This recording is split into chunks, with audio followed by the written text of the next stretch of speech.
Zailah biadab, ukur baju di badan sendiri.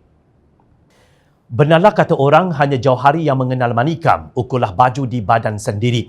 Andai kata anda menyedari bahawa anda bukanlah individu yang selayaknya mengendalikan sesebuah negara atau kementerian, seeloknya anda menolak amanah yang diberikan dengan cara terhormat kerana ianya lebih bermaruah, malah tidak menyakitkan hati rakyat.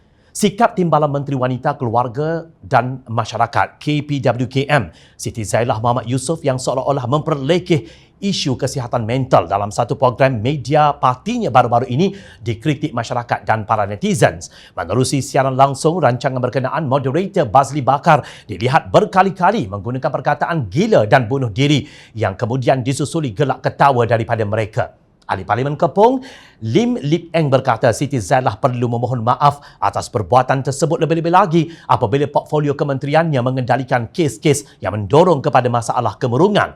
Siti Zailah yang menjadi panel dalam forum tersebut tidak menegur perbuatan moderator itu. Sebaliknya, bersama-sama mentertawakan isu yang dibicarakan.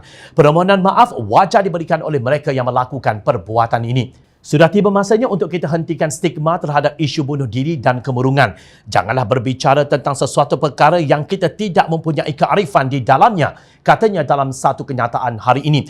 Terdahulu Siti Zailah telah menyertai program yang bertajuk Kemurungan dan Bunuh Diri semasa PKP, Apa Solusi Islam? Ketika sesi menjawab soalan orang ramai, moderator telah melabel mereka yang membuat komen kritikan sebagai pembenci atau haters yang mengalami kemurungan dan berpotensi mati bunuh diri jika komen mereka tidak dibacakan. Perkara tersebut mengundang kecaman orang ramai setelah Siti Zailah juga dilihat tertawa dengan label itu. Tapi saya tak nak dia malu pula lepas ni kan kalau kita baca nama dia. Tapi kita kena bagi jawapan dia. Sebab takut nanti dia murung, dia jadi gila. Ataupun dia jadi masalah psikologi untuk dia. Prof Aisyah pada sekali Prof Aisyah dah senyum dah tu. Saya nak minta Kak dulu jawab ini. Ya, lepas saya. kita bagi kita bagi Prof boleh. Aisyah. Okey.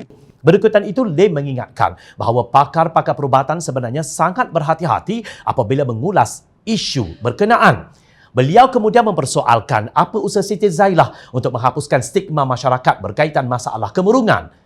Isu kesihatan mental merupakan subjek yang sangat-sangat sensitif. Lebih-lebih lagi berkaitan isu bunuh diri dan kemurungan. Apakah tindakan saintifik yang dilakukan oleh Timbalan Menteri KPWKM untuk menggalakkan mereka tampil dan mendapatkan bantuan? Soalnya, kalau mereka ditertawakan dan dibahasakan dengan sinis sedemikian rupa oleh Timbalan Menteri Kementerian yang sepatutnya membela dan mengambil berat tentang keadaan mereka, bagaimana mungkin masyarakat akan ada rasa hormat dan percaya?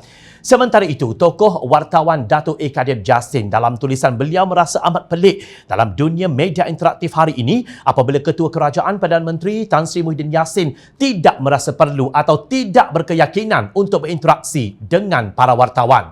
Apatah lagi bagi seorang yang membahasakan dirinya Abah, kalau Abah kenalah mesra dan kerap berinteraksi dengan anak-anak. Satu lagi, perutusan ini sudah jadi seakan-akan proof of life kepada kewujudan beliau sebagai Perdana Menteri, tulis bekas Ketua Penggarang Kumpulan NSTP, kumpulan media terbesar negara. Sejak menjadi Perdana Menteri dengan menebuk atap atau mengguna pakai fatwa politik Presiden PAS, Abdul Hadi Awang. Pada 1 Mac lalu, Muhyiddin telah menjadikan perutusan sebagai kaedah komunikasi sehala atau one-way communication beliau. Katanya, sepanjang yang boleh disahkan sehingga 10 Oktober tahun lalu, Muhyiddin tidak pernah sekalipun mengadakan sidang media terbuka, katanya. Menurut kawan-kawan dalam media, sejak Abah Kau menjadi Perdana Menteri pada bulan Februari tahun lalu, dia tidak pernah adakan sidang media secara terbuka. Maksudnya, dia tidak pernah terima soalan daripada wartawan. Sudah hampir setahun dia menjadi Perdana Menteri, tetapi tidak pernah sekalipun buat sidang media dengan wartawan. Apatah lagi berhadapan dan bersemuka dengan wartawan antarabangsa. Itu jauh sekali. Maka selayaknya lah jika rakyat dan para netizen menggelarkan Tan Sri Muhyiddin Yassin sebagai bapa perutusan khas. Dan sangat wajar apabila Kak Lah menjadi bahan ketawa rakyat, sibuk membela kambing, bawa lori tanpa kunci dan membina tangki air sebesar cawan getah untuk kegunaan 27 buah keluarga.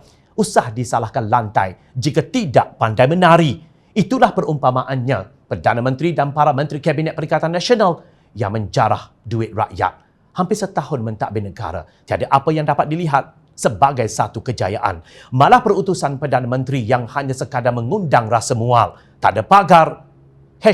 #Muhyiddin out. Ingat, rakyat memerhati.